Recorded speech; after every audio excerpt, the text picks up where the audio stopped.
Okay, Jamie, you want to talk about The Walking Dead? The Walking Dead. Can I preface The Walking Dead? For those who are not fans or don't watch or don't understand what we're talking about, I was even concerned about us talking about The Walking Dead. And then I remembered that it is the #1 TV show on all of TV. Right. Like, not just network, but it beats cable. And its premiere this past Sunday was the highest rated debut. It was the highest rated show that Walking Dead has ever had, with 17 million viewers. And did you know, like, right after The Walking Dead is The Talking Dead, right? Mm-hmm. And where they just talk about The Walking Dead, and it gets 5 million viewers. That's insane. Do you know that SNL would kill for 5 million viewers, as it experienced its lowest rated show of all time in 40 years? Wow, really? Yeah. I didn't know all time. Yeah. I mean, you and I talked about The Bachelor, and I don't think the ratings are really good on that. So we can talk about The Walking Dead. We can talk about The Walking Dead. So. My big thing, I don't know if critical is the right word. I think it is. It is. It is the right word. I'm very critical because I feel like this is such a great idea, and there's a great source material that it's using and adapting, and I feel like they are just pissing it away. My criticism's been twofold. Number one, I feel like the story has been super lazy, and I feel like the execution, the detailed execution has been poor as well. And I thought in this episode, the story was still super lazy, but the execution was phenomenal. What did you think? I love this episode. And I expected to love it because if there's anything that The Walking Dead does well, it's premieres and finales. Premieres and finales. Like, they are very good at a cliffhanger and wrapping up a cliffhanger. It's the stuff in the middle that it's the 14 episodes in between that I feel like they really struggle with, because they're like, well, now they're in the woods. Like, what do we do with them? Yeah. Like, how do we create conflict and tension? And I also think it's because, and they're probably getting network notes that say, which is crazy because this is the same network that produced Breaking Bad and Mad Men, right? So I think they get a lot of notes that say people want violent zombies all the time. When really, I don't think that's why you originally come to the show. Like we've talked about before, that the zombies are just a setting. Yep. It could be anything else. It's just a setting. But I think there's somebody that's pressuring, I don't know who it is in the room or at the studio or where, that's saying the more violent, the merrier. Let's forget about story. Let's focus on things that blow up. No, I disagree. I think it's a crutch of the writers. I think it's a signpost of lazy writing. They're like, well, we could talk about Glenn, understand him, and why such a smart person was a pizza delivery guy. Or we could just show more zombies eating people's faces off. Let's do that.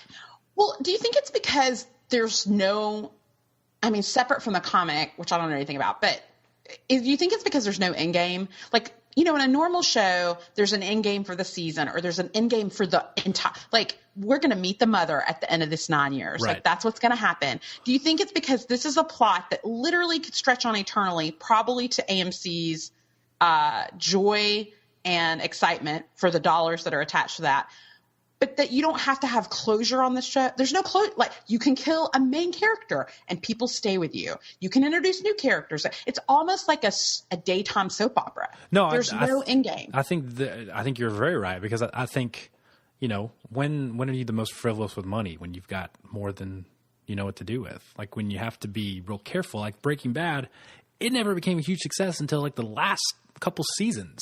So you have to be very creative and very economical and very conscientious about how you do things. Walking Dead, they're going to be on until Jesus comes back. So it does not matter what they do. They can kill Rick and they can bring him back and they can kill him again. Like, people are still going to watch. It doesn't matter.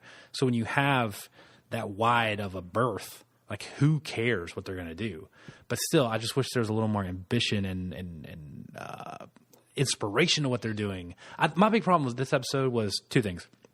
Number one, all last year was this build up to get to Terminus, right? Right. And 20 minutes in, we're done with Terminus. Like, it's literally on fire and it's overrun. So I think that's a little. My big problem. One of my big problems with the show is how they deal with inevitabilities. Like, if we know we're going to get somewhere, let's just go ahead and get there. Or let's just go ahead and do that showdown. Let's not drag it out forever. So while I appreciate the way they dealt with Terminus, I thought that feels a little hollow, like this big build-up, and now we're already done with it. So would you have preferred that instead of last season, and I agree, last season dragged, it was the most painful. Do you feel like it would have been better if they'd gotten to Terminus much sooner and we would have camped out in Terminus a little longer? No, because I don't want to sound like everything would have sucked. I'm glad that they didn't stay at Terminus forever, but I felt like maybe they shouldn't have had the big buildup of like, what's this place with Sanctuary? And like, maybe that should have just been something they ran into and then ran out of, you know? I'd liked how last season was more the vignette style and we got to know people a little more. I really did enjoy that. I don't know. I just thought it feels a little lazy when you write it like that. The other thing was, look, I love Carol. I love Carol's hair. I don't know why it doesn't grow or she never needs to cut it. But like, I like that one time where she was wearing a pashmita for like 3 episodes and like inexplicably disappeared. Like, I love that character. She's the best. And she's a great female character. Is a little bit of a stretch that like she went John Rambo, Chuck Norris on Terminus in like 15 seconds and blew the thing up. Yeah, probably a little bit. But still, I'm okay with it. But didn't she have to do that? This was a whole prodigal son story. Like, she had to do something big to get back in the graces. No, she didn't. No, I'm fine with what she did, and I totally feel like she accomplished it. I thought maybe she needed to shoot off like 5 or 6 firecrackers before that thing lit on fire. I don't know. Yeah, maybe I'm nitpicking, but like, that was an insane sequence. I thought, who could pull that off? Because I feel like I would be great in an apocalypse situation, mainly because I would get killed quick and then I could be with Jesus, which is pretty much the theme of my life. But I think I've blown up a lot of fireworks in my life, being from Alabama, because that's like a pastime. But I don't know that I could hit any target. You don't know where those things are going? Like, she had 12 seconds. She sniper rifled this gigantic convenient propane tank, and then she shot a bottle rocket right into the stream of gas that blew the whole thing up. Good for her. And also there's this convenient herd of zombies that was like ready to take Terminus. It's just a little all too convenient for me, but hey, I'm okay with it. I'm okay. Let me tell you what I did love about this episode, because I think I probably loved all of it. Like, I particularly loved, and we talked about this last week, about my concern being we've lost the kind of differentiation of these characters because everybody's turned into a violent killer. Mm-hmm. And I don't understand, I keep thinking, well, maybe it's just the environment that does that to you. So I loved that they took that flashback of Gareth and Alex and their mom and the being held hostage in that rail car at Terminus, and kind of giving you that concept. And then that conversation that Mary, the mom, has with Carol and their face off in the romantic massage room at Terminus, like that. I like that they had that confrontation of, listen, this was a safe space, and then we were raped and pillaged, and we had to change because, and that, that kind of that callback line of, you're either the cattle or the butcher. Like, those are your 2 options. Yeah, I thought the flashback was a little clunky because I don't understand it yet, and maybe we will understand it, so we can put a pin in that. But like, if we're never really going to see these people again, it felt weird because. Well, no, I liked it. See, I thought lady's name in the massage room, her explanation would have been sufficient for me. Like, oh, okay, so this happened before. You didn't need to show me a tag on the beginning and a tag on the end. No, I liked it. I liked because I think rape is an idea that sounds scary until you see somebody come back from getting raped and somebody about to be taken to get raped. Like, I think saying somebody's raped is fine, but I think when you get that feeling of, like, we didn't just turn this way because of these out there concepts. Like, here goes the girl that's being pulled out of, and our mom just got raped. Like, so you're hashtag pro show me people getting raped is what you're. No, these are the scenes I don't actually watch. I close my eyes during these scenes. I only watch 72% of any episode of The Walking Dead. But I like the character component of, because I'm very interested in what happens to somebody. I'm more interested in character development in the show. Yeah, but why develop a group of characters you're never really going to see again? I think we're all okay with that. I'm okay with that because I want to know what prompted. I'm interested in backstory of everybody. Like, why do you eat? What makes you? You don't just walk into an apocalypse and go, you know what? We're going to be cannibals. That's what we got to do. Like, something drives you to that point. And I like that we got a little glimpse, even if we're not going to spend more time with them. And it's a reminder that whoever that guy was that captured them, he's probably still out there, maybe not. And I like the idea that this group of people is always on the cusp of that. And you got that with Rick when Rick is wanting to kill everybody. And Glenn's like, listen, we're out. Calm down, dude. You don't have to kill everybody. Like, Glenn, we're not those kind of people. Let me revisit this. Are you still of the mind that Hambone Grimes is a much better looking individual than Justin Theroux? You still want to ride or die for that? I'm going to ride or die. You are so mistaken. I'm going to ride or die. When he's like looking through, he's in that train car and he and Derek are there. Yeah, when he's got the zombie grizzle in his beard, I bet he looks attractive. Love it. I'll wipe that off with a napkin. You're the worst. I'll take care of that. You know who I really liked? I liked Martin. That was a good character. No, I'm serious. With Tyrese, the little back and forth. Oh, it was good. And Tyrese, I mean, what a beautiful, I mean, look at the level this show is, because I was not prepared to see someone's head actually cut off. Okay. So that happened. Yeah. I was like, wait, they showed it. Like, they really showed it. So having somebody's head bashed in or cut off. Wait, what are you talking about? What are you talking about? I feel like you're having a stroke and I'm like. No, at the beginning, the throat slashing. Right. Okay. Yeah. Technically, it's not cut off. That's just slashed, but nuance. Okay, whatever. Throat slashing. Then seeing him choke that baby Judith. That's tough. His hands. I was like, this show is not afraid. I was like, please don't do that. Like, I can't come back from that. I know. But I like that character because he was sometimes, and I guess this goes back to the eternal conflict we're going to have with The Walking Dead of them being like, we need to be good people. And then other people being like, that's going to get you killed. I like that he was like, why are you still here? Why haven't you A, killed me, or B, taken the car and that baby and gotten out of here? Like, you're so stupid. And I feel like maybe they were talking to themselves a little bit, like with some of the story decisions they've made. Like, why are you still on the farm? Like, why do you got all the zombies in the house and the farm? Like, what's that about, dummies? I liked how real and rational that character was. So I thought if that's the awareness they have going forward, that's a good sign, I think. Yeah. Well, and I liked, for me, again, I liked the just glimpse of a backstory we got. Like, he was like, I used to go to school. I used to go to church on Sunday. And but you wished you would have seen him getting raped. Because you'd be like, oh, that's why he might choke a baby. No, but I understand the context of what turns you into this. Because I'm a true optimist that believes that there are... No one's bad unless they get raped. No, but I'm just trying to get in your world, Jamie. I just don't think we come out of the womb a murderer. I think there are circumstances that shape us. I'm a nurture kind of gal, and I like to see the nurturing component of Merle is the perfect example of a character like that. That his default didn't have to be the bad guy. So he can be more nuanced than that. I want my bad guys to even be more nuanced than that. Even if they're there for such a short time. I want the nuance. I also want Maggie to maybe find a tank top that's not that low cut. You can tell Maggie went through some makeover sessions in this off-season. Hi, Maggie. You looked horrible in that tunnel with those rocks in the dark, but now somehow... Sometimes you washed your hair in that cattle car. That's weird. That's kind of weird. And I don't understand why baby Judith can have Uggs, but not a baby Bjorn. Nah. It's all you got to have both. It's not okay. Good. I think we're getting to a dangerous place where on the sliding scale of like reciprocal appearances, Glenn and Maggie are now in very different stratospheres. It's getting really uncomfortable to look at them together. Why? Because Maggie is getting super hot and Glenn is still being Glenn. Do you know what I mean? Yeah. But they need to ugly her up a little bit, you say.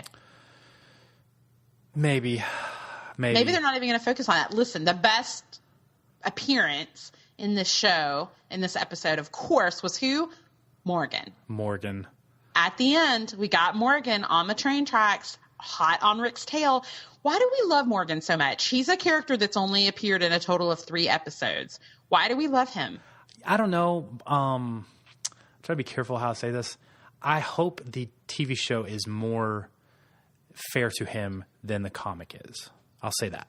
Oh, okay. See, I don't know what that means, so that's I'm not fine bad. with that. And there is some scuttlebutt that the person who was apparently the raper in the flashback, yes, that may be because there is a bigger bad that exists in the comic than has ever been before, who we're on a collision course with eventually. I don't know if it's sooner or later, but that might have been that guy. And if it was not. Robert Kirkman tweeted and said it was not that villain, because he said something like, look for the face tattoos because Robert Kirkman thinks he's cool. And you're not cool, Robert Kirkman. Okay, so it's not Negan. Negan's a character who will blow your face apart. He's so insane. Okay. See, the real conflict, just for me... That wasn't a wrap-up, okay. That was just observational, okay.